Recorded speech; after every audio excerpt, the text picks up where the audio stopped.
My name is Ed Frawley. I'm going to talk about the new Cadaver training kit that we've put together here at Leerburg.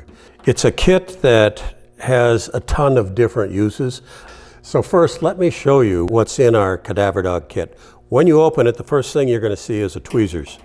The tweezers is there to handle the Getxent tubes. You don't want to handle the tubes by themselves. There are 4 sealed glass container vials. Each of these vials has a Getxent tube, a sterilized Getxent tube that's not been impregnated with anything yet. There are 2 metal containers that have earth magnets in it. Those earth magnets, you can stick them where you want on metal surfaces. There are 4 odor boxes that we've designed here at Leerburg. And then finally in this kit are this little metal ball that looks like a tea holder. It comes apart, the Getxent tube fits inside of it. But let me explain what's in this kit and why it's in the kit. And then I'm going to talk about the strengths of using the kit, and then be very frank with you that it's not the panacea of cadaver dog training. It's a great tool for the foundation of training cadaver dogs, but it's not the end of all the training. In this video, I'm going to talk about the Getxent tubes that we sell. If you're not familiar with Getxent tubes, go to my website. I'm going to put the URL down and you can start to learn a little bit about it. But basically, Getxent tubes, and here's a used one, not a sterile one, they look like a little piece of hose that comes out of an aquarium, but that's not what it is. It's a polymer tube that was designed in Switzerland to be used for training detector dogs. It can be used for training narcotics detector dogs. It can be used for cadaver dogs. It can be used for training explosive dogs. Trainers in Europe have even used it to indicate on people that have COVID. And the truth is, it can be used for training a dog to indicate on any odor that you want it to indicate on.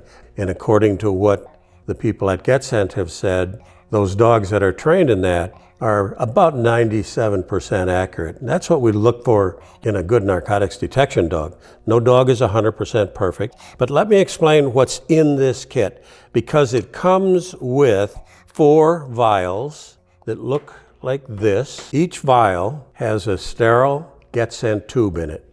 I'm going to talk a little bit more about that. So it comes with 4 of these Getxent tubes. It also comes with 4 of these odor boxes that we've designed here at Leerburg that will hold a Getxent tube. We can just stick it in there, close it. We sell civilian odor boxes that are not large enough to hold a Getxent tube. These are the odor boxes. One end, it has an earth magnet in it, so you can take it when you're doing searches in a room or a building or wherever. The earth magnet allows it to be stuck wherever you want it. When cadaver dog trainers are ready to do water work, they can pass a fishing line through it and take it out and put it in the water at the depth that they want to have it at to train their dogs to indicate on drowning victims.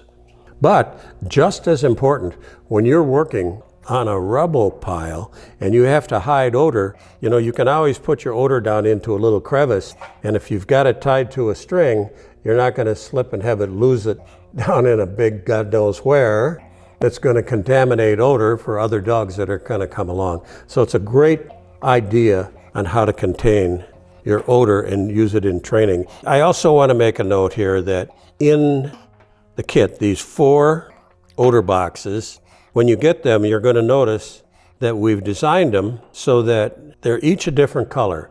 One is all black. The second one is all tan. The third one is a black box with a tan top on it.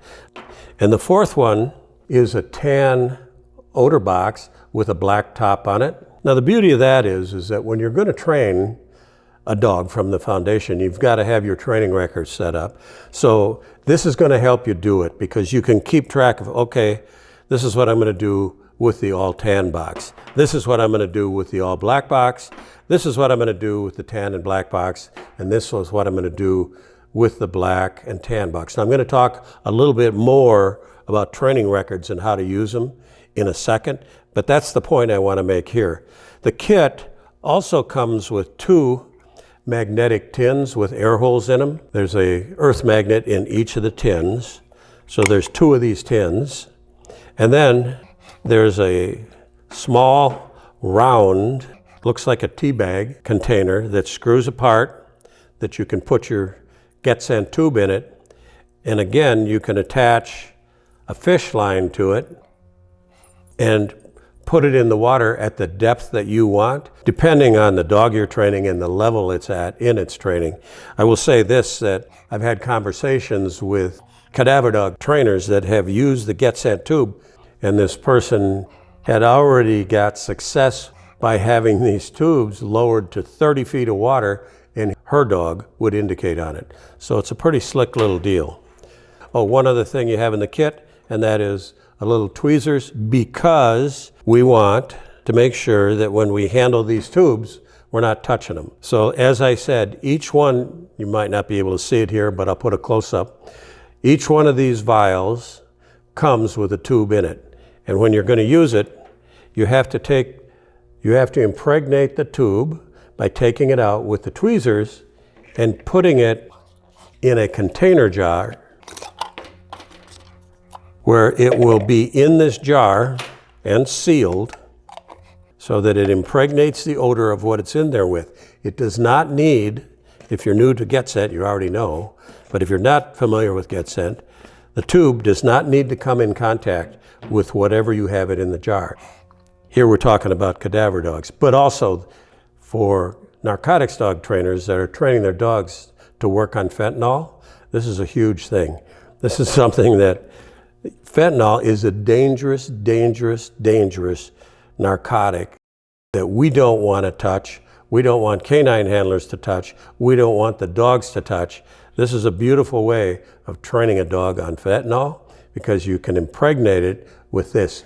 But here on our application for cadavers, you can also determine what kind of material you're going to use, and I'm not here to tell you what materials you use. This is not a training video for cadaver dogs. I'm going to give you some information, some thoughts on it, but for example, whatever you're going to use here, a placenta, bones, depending upon what size the bones are, you might want to go to a larger container.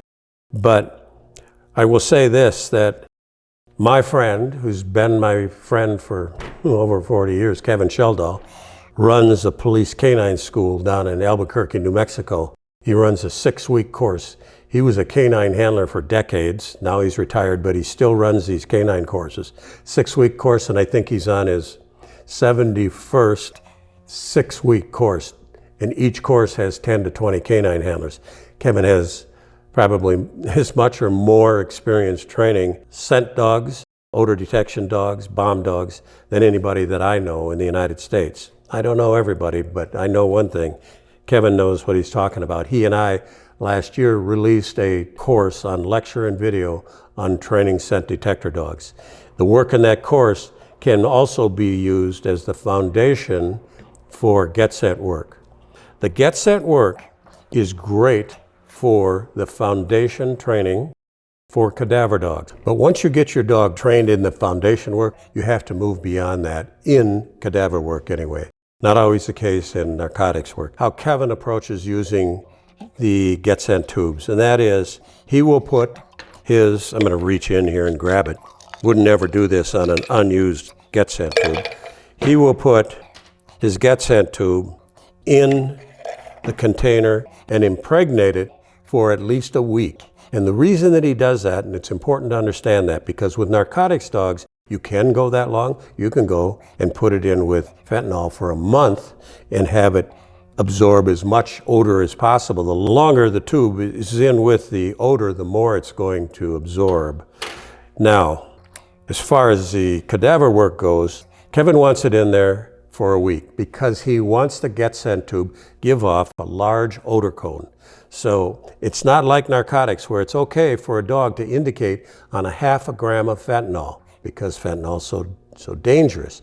But we don't want to have a cadaver dog indicating on a a Band-Aid with some blood in the woods or a tampon tossed over to the side. That's not what we want our dog to indicate on. We want the dog to indicate on an odor cone of a body, and the odor cone of a body is big.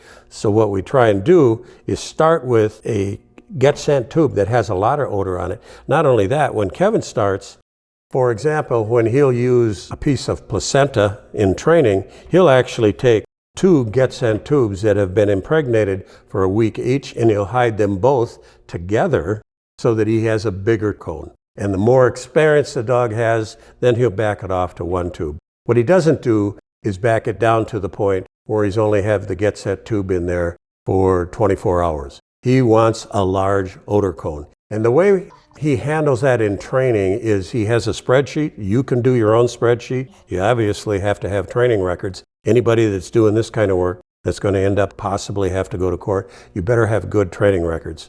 And he has a spreadsheet on, number 1, how long the Getxent tube has been impregnated. And then once he has that, and he's going to take it out in training, as soon as he takes the top off the bottle on a tube that's been impregnated, he writes it down in his training record. And then when he's done with the training session, he'll put the Getxent tube back in the bottle, and he'll go to the records and he'll write it down the time. So he knows, okay, this training session was an hour and a half long. When the Getxent tube has been used for 16 hours, Kevin throws them away and starts with a new impregnated tube. Could it be used longer? Yes. Do you want to do it? We're not going to recommend it. Would the company that makes Getxent tubes say it could be used longer? Yes. At this point, we would have to just agree to disagree because they're very good people. We don't want to make mistakes. We don't want to have a dog that's guessing at his odor. So keeping strong odors and good records is a very, very important thing. Now, I want to go back just one step here and say that Kevin's made a very good point. In the decades of his experience as a police K-9 handler in the sheriff's department down in New Mexico, or a very large city, he never had crime scene techs come and say, hey, would you bring your dog here and search it through the crime scene to look for whatever? He said that never happens. What he does do is he will stay at a crime scene, and once the crime scene techs have moved away, taken the body away, Kevin will step in where the body was dumped, and he'll take dirt where the body was laid, and he'll scoop the dirt into various containers, and then he will save that dirt in a freezer. And it's important to keep it in a freezer so that he can use it in his training. So that's some of the odor that he will train his dog on. The reason you need to keep it in a freezer is you don't want to leave it set out because it's just going to grow mold. And you don't need to have your dog indicating on mold. You want to have him indicating on the various odors that a cadaver dog has to indicate on. In my opinion, and I handled narcotics detection dogs for 10 years on a drug task force here in Wisconsin, and I also had a cadaver dog for a very short period of time. It was a dog that I bred, and I sold him to a search and rescue trainer who trained him in cadaver work, and unfortunately he passed away and his wife didn't have any place to put the dog, so I took it back. I used it for a little while with some success, and then I passed it on to another trainer in a different department. But my point is here, I think it's a lot harder to train a cadaver dog because there's so many different odors that we need to have our dogs indicate on when we're dealing with dead bodies. You know, just a perfect example is we can take our dog out and have him indicate on a fresh bone that's found out in the woods, but that bone is going to smell different a year from now or 3 years from now than it does when it's a month old. So that's the kind of thing that these trainers have to think about, but it's also the kind of thing that Getxent tubes can be used for. We don't want our dogs to indicate on dead fish. We don't want them to indicate on dead chickens. We don't want them to indicate on dead deer. It's pretty hard to take a dead deer out during a training session or haul a dead chicken around with us, so we can train our dogs not to indicate on a dead chicken.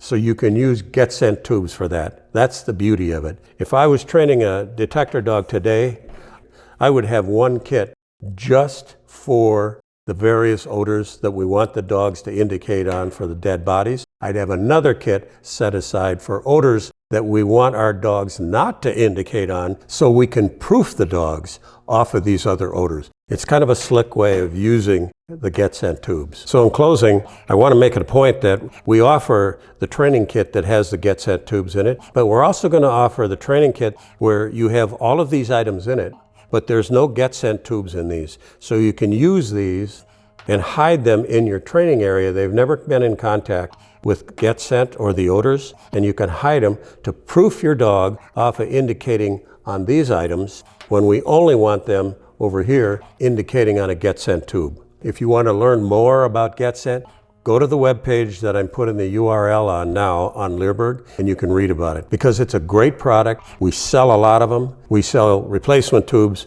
in the Getxent bottles, where we send them out like that, or we sell the tubes in 50-pack deals where you can save some money and order them that way.